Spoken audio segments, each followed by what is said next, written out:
Olá, entusiastas da psicologia, da sexologia, dos estudos de sexualidade. Nós que trabalhamos com saúde ou educação e atuamos com questões da sexualidade. Eu sou Oswaldo Rodrigues, do Impassex, e o Impassex, o Instituto Paulista de Sexualidade, está fazendo 30 anos agora em 2026, e nós teremos uma série de comemorações através de livros. Convidamos uma série de autores que vão nos atualizar com muitas coisas boas. Nessa oportunidade de hoje, nós vamos trazer algumas autoras, que elas já estão aqui na tela para mostrar para vocês quem são elas. Elas vão contar as suas trajetórias profissionais, como se envolveram nessa questão, e depois elas vão contar os capítulos que vão trabalhar para apresentar nesses livros. Já tenho de contar, são 4 autores e já são 3 capítulos, pelo menos já temos coisas importantes aí. Gente, então, agora eu vou deixar com vocês a Paula Oliveira, a Mônica Teixeira, a Helene Catão, a Andressa Bittelmann. Ou seja, vocês contem para nós quem são vocês, qual é a trajetória profissional de vocês, enquanto eu ouço e todo mundo que está ouvindo vai ouvir. Vamos lá, eu acho que eu sou a mais velha do grupo, a veterana do grupo, vou começar. Até porque as meninas acabaram chegando no Impassex por mim, né? Então, eu sou Helene Catão, eu sou psicóloga, sou formada em psicologia pela São Judas. Depois eu fiz mestrado em educação, em psicologia escolar pela PUC de Campinas e doutorado em psicologia escolar e desenvolvimento humano pela USP. Né? Na sequência de tudo isso, eu vejo, eu tenho muito orgulho de estar participando disso, porque o Impassex nasce em 96, eu me formo em 95, e eu estava lá, né? Eu fui...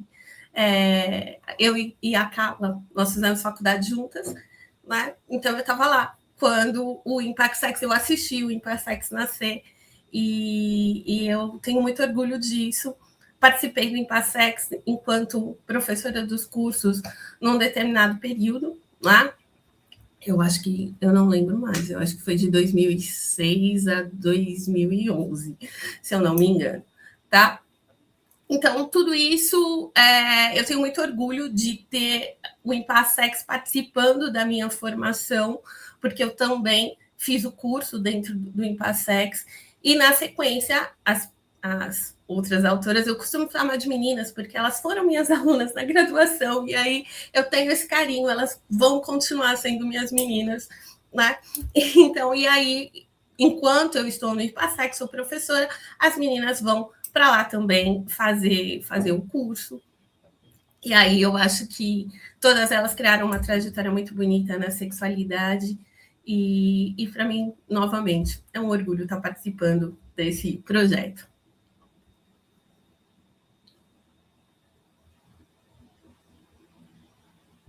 E acho que agora a gente vai ter mais uma das colegas contando suas trajetórias profissionais. A Paula? Pode ser. Eu sou a Paula Oliveira, me formei em 2004 com a Elaine, minha professora também, ela me acompanhou também na graduação e na pós-graduação. Para mim foi um momento bastante significativo.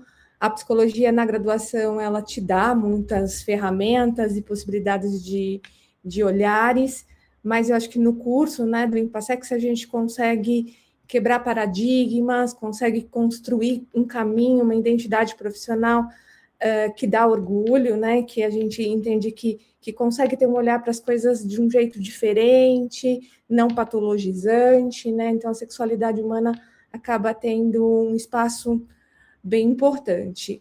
Fiz algumas outras coisas, né? Fiz o mestrado na Santa Casa de São Paulo, também onde eu trabalhei no centro de atendimento, né, do CAISM, com saúde mental, e a sexualidade na saúde mental é um tema que se cruza, tem bastante expressividade, a gente pode, sim, trabalhar com este olhar não patologizante das manifestações da sexualidade neste espaço. Sou hoje docente dos cursos de graduação, tanto da Santa Casa, quanto no IMPASEX também sou convidada para um curso. Fiz algumas formações também em terapia do esquema, em mindfulness.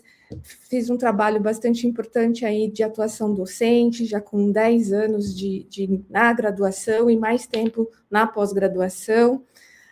Tudo isso muito alicerçado nas coisas que eu aprendi com os meus professores. Então, o professor Oswaldo, a professora Elaine foram muito significativos e uma referência para a minha trajetória profissional. Eu agradeço muito tudo que eu pude receber de vocês, e para mim é muito importante fazer parte dessa história, né? São 30 anos de construção aí de uma formação muito consistente, né, dentro da sexualidade. Eu acho essa história bastante bonita, valorizo, e acredito que tem muitas outras coisas para serem feitas, e tem gente muito disponível para fazer, para construir, e para tornar o mundo, então, mais inclusivo, né, menos estigmatizado, e construir um caminho de realmente pessoas que conseguem trabalhar profissionalmente de uma maneira bastante alicerçada pela ciência e por uma missão de dignidade humana, respeito, de valorização das existências, das várias identidades. Agora temos quem para contar a história? Vamos lá com a professora Mônica. Bom dia, Oswaldo. Ainda bem que a Paula falou antes de mim, porque aí eu não preciso me repetir, né? É uma alegria grande poder participar desse evento, porque, na verdade, eu vou repetir, né? O IMPASEX teve uma importância muito grande na minha formação, né? Eu sou da mesma turma de formação da Paula, também me graduei na Universidade de Santo Amaro, em Psicologia, em 2005, mas o IMPASEX nós fizemos no mesmo grupo, nós fizemos o terceiro grupo de formação, né, com enfoque nas queixas sexuais, e na época, logo depois de graduada, eu fui trabalhar em projetos sociais, em organização não governamental, né, com questões mais socioeducativas, dentro da assistência social, e o IMPASEX, ele trouxe uma possibilidade de articular bastante, né, a prática com a teoria, ampliar isso. Pessoalmente, foi um período de muito enriquecimento, e que foi também dando suporte para fazer um caminho mais acadêmico e fazer com que esses 3 espaços de atuação pudessem conversar, né? O espaço social das instituições, o espaço comunitário, o espaço clínico e o espaço acadêmico, né? O campo científico. Também foi maravilhoso ter vocês como referência, Elaine e Oswaldo, sou extremamente grata por vocês, né? São referências muito importantes, pessoas que a gente se espelha bastante em termos do compromisso ético, compromisso com a profissão. Depois da formação, né, no IMPASEX, eu fui fazer dentro do IMPASEX mesmo, né, o próprio TCC, já trabalhei com instrumento com instrumento de rastreio, e que foi um caminho dentro da academia, né? Fui fazer o mestrado, o doutorado dentro da psicologia clínica da USP, com construção de instrumento de rastreio. E eu fui trabalhar com rastreio de expressão de face no processo de aproximação sexual, né? Então, poder fazer com que tantas áreas diferentes conversassem, para mim foi muito importante, né? Porque deixa muito mais claro para mim, né, o quanto o comportamento sexual humano é multifacetado, e ele aparece na nossa prática em todos os lugares onde a gente está, né? Então, fiz aí um caminho dentro da assistência social, na saúde pública, da saúde mental, e da clínica e da academia, né? Hoje tenho aí um tempo aí como professora dentro da pós-graduação, e são construções que passam por espaços tão diferentes, mas que me trazem a possibilidade de um diálogo que só enriquece dentro da minha prática. Eu vejo isso sempre, né, e me enriquece muito enquanto pessoa, enquanto caminho de formação pessoal, né? Então, sou bastante grata pela oportunidade de estar com vocês, de poder contribuir e de contar, né, o quanto eu guardo com muito carinho esse tempo, essa formação e as relações que a gente estabeleceu daí em diante, e o quanto a gente vai se afetando e crescendo junto. Obrigada. Ótimo, Mônica. Agora nós temos a Andressa. Andressa Bom, Bittelmann, por favor, conta pra gente. eu sou Andressa Araújo Bittelmann, sou psicóloga formada em 2005 também pela Universidade de Santo Amaro. Então, eu, Mônica, Paula e Elaine temos uma trajetória próxima, né, nos últimos 20 anos. Tenho o prazer de participar dessa trajetória delas e elas da minha também. Desde a faculdade, eu já tenho interesse pela temática, por relações afetivas, amorosas, pelo estudo da sexualidade. Então, meu TCC na faculdade já tinha esse foco, e participei, tive o prazer de participar em 2010 da 4ª turma de formação do Empatex, e fui muito bem recebida, sempre, e isso contribuiu muito com o meu trabalho da época. Eu trabalhava com mulheres em situação de violência doméstica e sexual, então pude desenvolver um trabalho de conclusão com essa população, que enriqueceu demais a minha trajetória profissional e pessoal também. E depois disso, fiz algumas especializações em análise do comportamento, e o mestrado pela USP também, pelo Instituto de Psicologia, abordando aí questões de expectativas conjugais, a construção de um instrumento. E todas essas formações, todas essas vivências têm sempre contribuído muito, né, para a minha trajetória profissional, para o atendimento da população em consultório, e para a minha história de vida também. Sou muito grata e estou muito honrada de fazer parte dessa comemoração dos 30 anos do Empasex.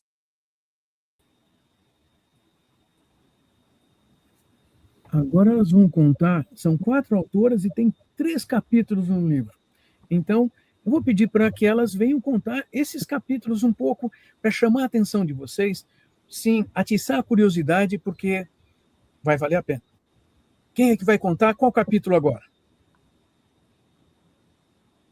Bom, o meu capítulo, né, na verdade, né, quando eu recebo o convite do Oswaldo para participar, na hora, foi imediato, eu penso em, eu quero dividir isso com as meninas. Né? Primeiro porque eu tenho muito orgulho de fazer parte da formação de todas elas, né? De poder estar lá assistindo essa trajetória que eu acho tão bonita, tão maravilhosa e que me orgulha tanto. E eu falei, eu quero dividir esse momento com as meninas, tá? A ideia do meu capítulo, ela nasce primeiro porque, né, eu sou uma pessoa da educação. A educação sempre foi uma das minhas preocupações. Né, o meu mestrado vem nisso, o meu doutorado vem nisso. E aí, quando eu falo em educação, aí a partir de 2005, quando nasce minha filha, passa a ser também a educação de uma filha. Né? E trabalhando com as questões da sexualidade, é uma coisa que eu sempre me questionei assim, onde fica a educação sexual no pacote de felicidade que os pais pensam quando vão ter um filho? Tá? Então, isso sempre foi uma preocupação minha. E aí, a ideia mesmo veio da minha filha, porque eu estava conversando, estava contando, olha, eu vou fazer parte do projeto e tal. Eu falei, agora eu preciso pensar em algo para falar. E a minha filha falou, e ela falou, mãe, né, por que você não fala da dificuldade dos pais em conversar sobre sexo com os filhos? Eu falei, olha, isso é interessante. E por que ela traz isso? Né? Ela traz porque ela conta da experiência dela, que ela sempre fala sobre né, as questões da sexualidade. Isso é um assunto para ela, como qualquer outro assunto importante, e ela sempre fala disso, e ela acha estranho quando os amigos falam, ela acha estranho, os amigos também acham estranho, quando os amigos falam que não tem essa abertura para conversar sobre isso, que em casa isso é um assunto tão importante quanto qualquer outro, e é um assunto que pode ser trazido a qualquer momento, em qualquer situação, e desde quando ela era muito pequena. Então, ela sempre me fala dessa estranheza, e ela falou, mãe, eu acho que era legal, eu acho, inclusive, aí ela tem várias ideias, né? Você podia fazer uma pesquisa com os meus amigos, eu falei, Bianca, calma, vamos devagar, né? Vamos devagar. Mas aí eu achei interessante essa ideia de trabalhar a educação sexual, quais as dificuldades, como está isso, estado da arte, tal. E aí apresentei a ideia para as meninas ajudaram a lapidar, né? Como eu falei, a Paula ajudou a dar um nome, né, mudar algumas coisas, e aí eu trouxe para elas, e a ideia surge disso, e aí elas trazem mais contribuições, e aí eu acredito que vai ser um capítulo bem interessante. Então, meu capítulo é de sexualidade e regulação emocional na adolescência. Eu e a Mônica estamos construindo esse caminho, então vamos falar um pouco dessa fase da vida, né, que é a adolescência e todas as mudanças biopsicossociais que o adolescente tem que gerenciar, e que torna ele, então, mais suscetível aí à sensibilidade, à reatividade, a ter ali dificuldades, às vezes, de trabalhar na regulação emocional, e aí o meu capítulo vai falar disso, né, de regulação emocional como um fator protetivo, e a desregulação emocional como um fator de risco, que acaba surgindo também na educação sexual. Eu acho que isso é interessante, né? A falta de recursos ou de entendimento mais profundo dessas diversas áreas acabam contribuindo para que o adolescente não consiga modular adequadamente ali a sua forma de agir dentro das relações, e aí vem os comportamentos sexuais de risco. Então, assim, acho que casa bem aí com o que a Elaine vai trazer inicialmente, que é essa educação, né? E até tem muitos estudos que vão falar do quanto pais superprotetivos ou pais negligenciadores também favorecem o desenvolvimento da desregulação emocional e aí dos comportamentos de risco, e aí eles vão, lógico, abarcar também a expressão na sexualidade, né? A dificuldade de lidar com frustrações, a dificuldade de negociar camisinha, método contraceptivo, a dificuldade de falar no tema sexual que o adolescente vai ter, na vergonha. Hoje a gente também tem aí uma sociedade muito midiática, né, com muita exposição, então toda essa insatisfação com o corpo que é comum na adolescência, que gera muitas dúvidas, todas essas transformações acabam impactando diretamente ali na identidade que ele está construindo, e o quanto isso passa pela desregulação emocional, e o quanto a TCC consegue ter ferramentas que dê suporte para esse adolescente lidar com tudo isso, né? Primeiro reestruturando, organizando pensamentos sobre o tema, entendendo melhor, identificando e nomeando os seus sentimentos e fazendo técnicas que ajudem ele a lidar com uma modulação aí dos sentimentos mais intensos e que trazem qualquer tipo de dificuldade para ele ou algum tipo de sofrimento psicológico. Então, acho que esse é um ponto importante e que casa bem aí com aquilo que a gente está construindo juntas. Já foi.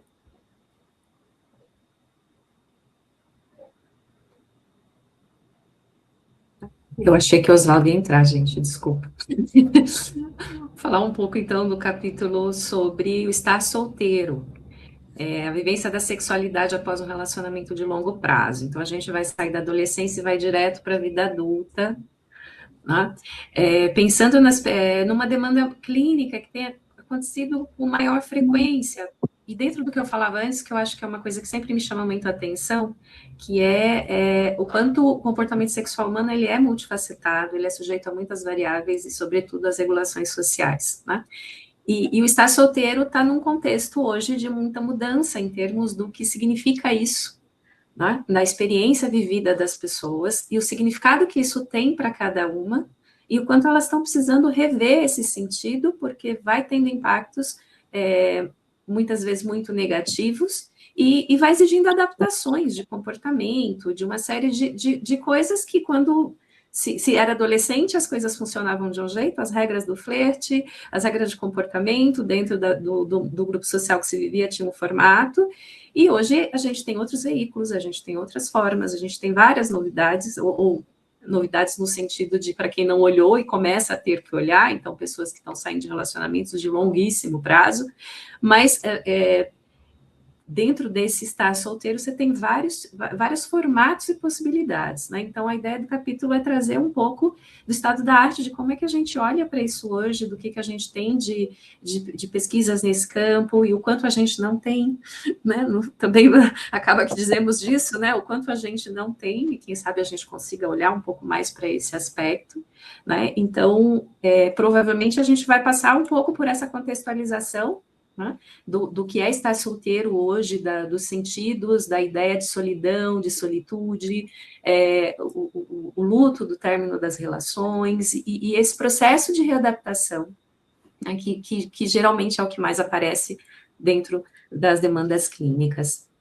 É completado?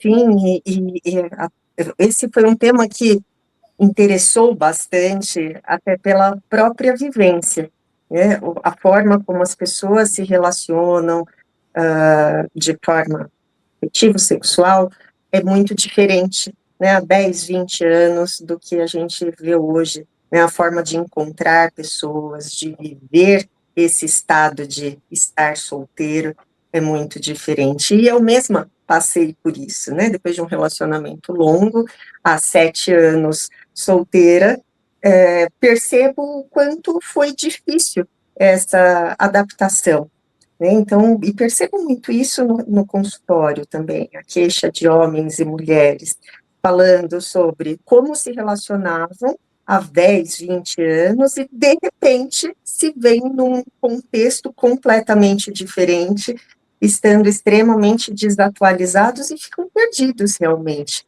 em relação a isso. Então, eu acho que a gente pode contribuir bastante, entender melhor, para conseguir também ajudar nossos clientes nessas demandas.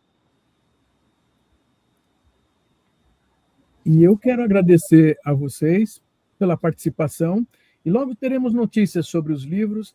Fiquem todos atentos, porque é assim que nós vamos comemorar, auxiliando a difundir, a divulgar ciência, como que nós, das profissões de saúde e educação e das ciências humanas, temos uma compreensão da sexualidade, seja dos problemas sexuais, dos casais e saúde mental, seja as questões de educação, e são questões sociais na nossa cultura.